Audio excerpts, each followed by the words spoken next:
Most welcome once again to Mengo Palace. My name is Bugembe Michael. I really work as the guide, a site guide for Lubiri Mengo Palace. And this place is called Mengo Palace, not Mango, but Mengo Palace. So it was established on the regime of Kabaka Danieli Mwanga Basamulekere II in 1885. So this is the official palace for the king of Buganda Kingdom. And this palace has many things in it, mostly the tourism products that we have here. So right now I'm standing just near or close to the roundabout. This roundabout, there's a way how we call it in our language. We call it Enkulungo because our language in Buganda is Buganda, the kingdom is Buganda, the country is Uganda. So and our king we normally call him Kabaka. So briefly, my name is Bugembe Michael. I come from the Buffalo clan. So our role in Buganda, we are supposed to be the royal seats for the king of Buganda. But right now, since we have cars and the technology, we now stand to be the royal drivers of the king. So now this palace was established in 1885 by Kabaka Danieli Mwanga. Yet we normally call him Sekabaka Danieli Basamulekere II in 1885. So before him establishing his palace, he had several palaces in Uganda, and he had a palace in Minyonyo, from where he used to travel to the hills of the city that we normally call today Kampala city. So the city is really known as Kampala mainly because of the great animals that all of us know as the impalas, because our king was really a good hunter. He loved much to hunt a lot. So he used to travel and go on the hills of the impalas to hunt them. So whenever he hunted them, so he used now to lift whatever he hunted back to his palace in Ndonyo. But now things changed after seeing that now things were too heavy for him now to take them back to his palace. That's why he finally had now to officially make a new palace on this hill so that now it can really ease his hunting activity on a daily basis. And that's how we normally know as a city named as Kampala, Obusozi Bwempala in our language. So this palace is 264 acres. So it's quite big. We have playgrounds, we have football pitches, we have expo grounds, we have schools, plus also some people living there within. So the people staying within, these are some of the royal families and workers for the kingdom. So whereby they are allowed to stay within so that now they can make the work that they're supposed to do in the future. So only the king is allowed to go through this. In Buganda, our king is a lion. So whereby no one else is allowed to go through this roundabout. In Buganda, whenever a king says something, it's ever final. There's no need to discuss whatever the king says. That's why whenever it's coming in, these four stones are supposed to be removed so that now he can go in direct now to his official house. The house that we normally call it Twekobe. That's the great name that we normally know of it as Twekobe. But Twekobe is a Luganda word which means Okwekobana, or to bring the Baganda people of Buganda to be unified together. Because long ago, even though Baganda people were too developmental, but again they had internal conflicts within. So it was constructed on the regime of Kabaka Danieli Daudichwa.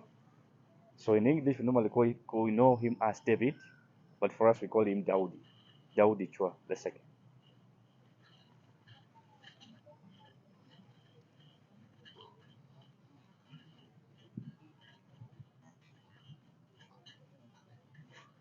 So before we go in into the royal compound, there is a unique fence that you normally see here.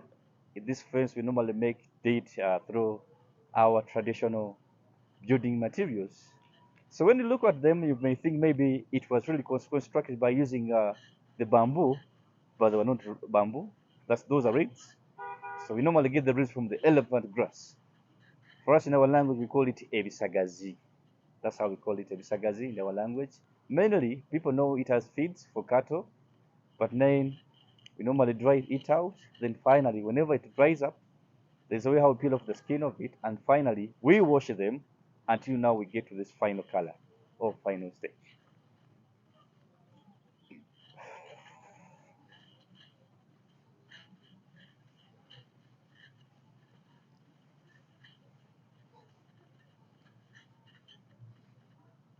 Wow. So now the entrance, I remember I talked about something like lion. Our king is a lion. That's why the entrance here we have the lion sculptures. So whenever anyone goes in, is supposed to be in a know that a lion is the one in charge of here. So now this is the king's jungle. So Buganda is the king's jungle. So the king is a lion within his kingdom. So now in Buganda, even though we have clans of the lion clan, it doesn't mean that now our king comes from the lion clan. No, he doesn't come from the lion clan. So he comes from the monkey clan because the mother for the king it comes from the monkey clan. So it was normally entitled to be like a privilege for all the people who normally come in or come from the monkey clans so that now they can have that privilege that I am the mother of the king because of the monkey clan. But as you know, with the royal family people, they are not supposed to be with clans. They're supposed to be neutral. So in Buganda, briefly, we have 56 clans. Some are plants, some are animals. I personally, I come from the buffalo clan. So which means there is no way how I can eat buffalo meat. There's no way how I can marry a woman from the buffalo because my father comes from the buffalo clan. I myself are supposed to be from the buffalo. So which means even though I get kids, they are supposed to take on my clan because they normally consider the father's clan or the boys' clans more than the girls' clans. Because the girls can be easily be convinced and take it to other clans. So that's why it is really too crucial for the kids to take on the father's clans in the Buganda kingdom. So in this palace, three kings are believed to have stayed here. That is Daunid Mwanga, Daudichwa, then Sir Edward Mtesa II, or King Freddy. So Danilo Mwanga in 1885, he never used to sleep in this modernized constructed building. No, even though it really looks to be new, but it's not new. So the building that you see, it was constructed from 1923 to 1933. So those are the years that it really spent to its construction. But again, it was constructed on the regime of Daudi Chwa, Kabaka Daudi Chwa. So Daudi Chwa became a king when he was 1 year and 7 months. That's when he became a king after his dad, Daudi Mwanga. Since Mwanga refused to work with the British, they had now to take him to exile in the Seychelles Island until 1910. That's when his body was laid to rest at Kasubi Tombs, but it passed on in 1903. So in Buganda, the kings don't die, they just disappear. In actual sense, they die, but as a sign of respect, you normally say that the kings just disappear in that way. So you say that if you are to say that the king has died, which means you are not respecting the spiritual world that you normally respect in the kingdom. So that's why the kings just disappear, and our king, surprisingly, he will never grow old, he's ever young. So even though he makes like to be 70 years, 80 years, 100 years, he will still be young. Because in Buganda, all our strength, all our hard work is for the king. So we're supposed to work for the king, not the king to work for us. So the king, we normally consider our king to be a baby. Like as a father may be at home, busy struggling for his family to be there. So that's why you normally say that even though the king is 70, you normally say that the king is 70 years young. Because a prince is ever there to be worked for. So the king in Buganda, he has only the cultural powers. He has no political powers. So he has nothing concerning with politics. That's why in Uganda, we have the peace. In the kingdom, we have the peace. So we don't, for us, we don't deny people with from different tribes access to the kingdom, because the king who comes, whoever comes in, consider to respect the cultures and norms of the kingdom. He has nothing but to you. So now this house, when you look at it, what comes to mind is now the Buckingham Palace. So that's why it really looks exactly the way how the Buckingham Palace looks like. So it was constructed by Daudi Chwa, but to date, since we, the Baganda people, we are men of history, we had now to respect the active style of it. That's why we had now to renovate it, respecting the active style of it. So in this house, to date, the current king is not allowed to even spend a night in it. So the crucial activity that can really make him now to be here, the meetings, the culture meetings or gatherings, and also some official gatherings within this place. So he's not allowed to spend a night in it, mainly because in 1966, This palace that we see, it was stormed, however much it was all not that like destroyed a lot. It was damaged due to a political misunderstanding they had. That is King Freddy and Dr. Milton Obote or Peto Kawenkene that they had. So that's why they finally made a Kakwa man, that was Idi Amin Dada, the British conqueror, the last king of Scotland. So to attack this palace on the behalf of Obote, because Obote was not a military man, Idi Amin Dada was the chief commander of the army by then. So he had not attacked this palace. Yet was now waiting for something like to receive in return. Because Obote told him, if at all you attack this palace and become the success, in return, I'll make you to be my second man in command. So that's why after the war, or after the coup, our king, since he was a military man, he was educated in different institutions. So in Uganda, he went to King's College Budo. From King's College Budo, he went to Makerere College. From Makerere College, he had now to go to the Cambridge University. From Cambridge, he had now to go to the Royal Brigadier Army of the Queen of England. That's Sandhurst University. That's right. That's how he became a military officer. So that's why he was now capable of now fighting for his life. That's how he managed to escape away from this place. He jumped off a wall fence, but even though he landed badly, that's why he got a backbone complication. But that never stopped him from running away, because he was now trying to fight for his life, or to run away for his life. So when he went out, so this palace was no more palace, because about in 1967, he declared it officially that Mengo Palace is no more, but now Mengo Palace is now our military base. That's why I'll be able to show you a big cannon somewhere, some of the guns that were used in the attack of this palace. By Idi Amin Dada and Dr. Milton Obote or Peto Kawenkene. The two were Ugandans, but they were not Baganda. In Uganda we have many tribes, but the Baganda, you can say that now we are the majority. Even though to date, it's really too rare to find an original Muganda because of different intermarriages that even to date we still have them in Uganda. So now, allow me to take you now to the great canon of Idi Amin Dada that he used. Even to that, it's still in use. Thank you very much, Mr. Michael. Yes. Remind me if you told the viewers that actually, if you're a lady and you're in Uganda, you automatically become the king's wife. and why the reason why it's called Sabasajja. Okay. Those titles of the king, does it actually mean that every wife here, as long as you're in Buganda kingdom, you are the king's wife, and if you're married, you actually the caretaker of the king's wife? How true is that? So in Buganda, we see that our first predecessors, I can say, that was Chintu and Nambi. There were two. That is mother and father. So which means like today in our normal life, in our traditional weddings. So if at all you don't take a portrait for the king, it means maybe you came from your own, like your own world, not in Buganda or not in Uganda. So that's why they're supposed to take two portraits. That is for the portrait of the mother, that's the Kagerekamu or the Queen of Buganda, and the portrait of our king. So in Buganda, a king is a lion, so which means he has the authority to all the animals within his jungle, and his jungle is Buganda.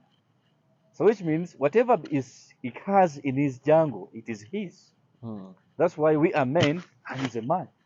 So he's our head. That's why we call him Sabasajja. Basajja means men. So the head, Sabasajja, Saba, the head of all men. Buffet. What about so buffet? It means like for the ladies. Buffet, it means our husband. Bawange, my husband. If at all I can say in my language. So when the lady says, no, my husband will be very like too cruel to you. My husband, happy to you. So which means our king in Buganda, whenever he's around or within his kingdom, all the ladies, they are supposed to kneel and greet him. So even though I have my husband at home, that people know, you still stand to be my husband. They kneel down. So for us, we are men. I'm a man. So which means, so I would like take my jungle man to be like my king.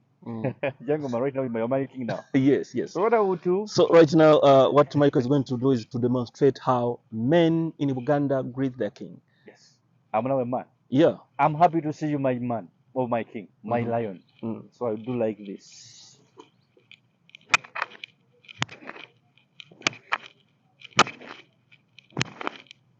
Then after doing that, you are supposed to alert him that I'm strong enough and I'm ready to defend. This is the shield, and I will spear anyone who comes with my king. So I'm doing that, but again, not turning my back Against the king. Yes, because in Buganda long ago, kings never used now to negotiate with people. So you had now to maybe like do a case. They used to bring to the king. So our king, this, Michael did this. So the king was like, if I told maybe so that you did something bad or big, the community was like he had nothing to tell you. He had now to spear you. So whenever you turn the back at him, they could now easily spear you. So a king is a lion, like in the jungle for sure. If you find a lion in the jungle, there's no way how you can turn the back at it. Because firstly, you can't run faster than a lion. Secondly, you don't know its plans. It can always grab you and eat you well. So that's why for you going backwards, you're now securing your life. At least you can protect.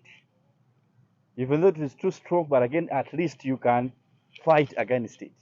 So I'm doing this, but again, moving backwards. So this is the shield. So which means if at all a spear comes, I will protect you and I will spear anyone who wants to harm you. Then after doing that, I'm supposed to make sure that now I'm off of the side. That's when I will turn my back slowly, slowly, slowly. Then I will move like this, not turning the full back until when I go off. Okay. For the ladies, they are not allowed to make or to sleep down straight the way how I made it. Mainly because whenever they do that, they'll be like, our husband, we are strong enough to fight you. That's interesting. That's Yes. interesting. That's interesting. So since for them they are feminine, not masculine, what they will do, they will just hold their traditional dress. You know, this is our traditional dress for men. I like it because today you are in Uganda traditional wear. That's ladies and gentlemen. If you're watching this video, this is how men in Uganda kingdom are supposed to be dressed up like. Very smart. For Uganda kingdom functions. Let it be weddings, introduction, or even traditional meetings. Your traditional meetings for the kingdom of Uganda. This is how men dress. Now, when you look at this, it looks to be Arabic. But now it's not Arabic. Because for the Arabic one, it doesn't have these 4 pillars. And secondly, when they're making this, they don't use any machine. They just sew it using the what? The hands. They stitch it using the hands. Not this sewing machine. Or electric or what, or manual or what. But for Arabic one, they use the machines. That's why this looks to be unique than others. For the ladies, they hold their traditional dress, gomasi.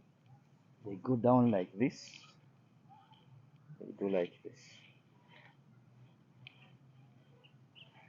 So it says, even though I'm weak, but the small knife that I have here, I will use it to harm anyone who wants to hurt my husband. Making that, I don't know how many times, anytime that you wish. Then finally, they stand up slowly. They make sure that their knees are not being seen by the husband. That's why in Buganda, ladies are not allowed to put on shorts or panties or trousers. They are supposed to be for men. The trousers. Only for men. No man is allowed to put on a trouser in the kingdom. Then after doing that, they do like this. They do like this. Slowly, slowly, slowly, slowly. Or sometimes they do like this. They do like this. Then finally, they move backwards with a smiling face. They're supposed to ensure that their husband is happy. As you know, with ladies, with men. A lady, there's a way how a lady makes the husband to be happy and smiling. That's why for them, I'm supposed to be smiling. But for a man, I'm supposed to be cool, to show that I'm ready to fight whoever wants to make you cry my king. Thank you very much, Mr. Michael, for that wonderful history, brief as it was, about the Kingdom of Uganda. If you're watching this video, I must attest and I must confirm that Uganda Kingdom is one of the most active and biggest kingdoms we have in Africa. And civilized. And Uganda, a country, the part of Africa, is one of the countries, very few of those countries you can visit if you're interested in culture and traditions, because they are still preserved. So if you are this kind of person that is interested in culture and traditions, then Uganda is a place to visit. Thank you very much for watching. Bye-bye.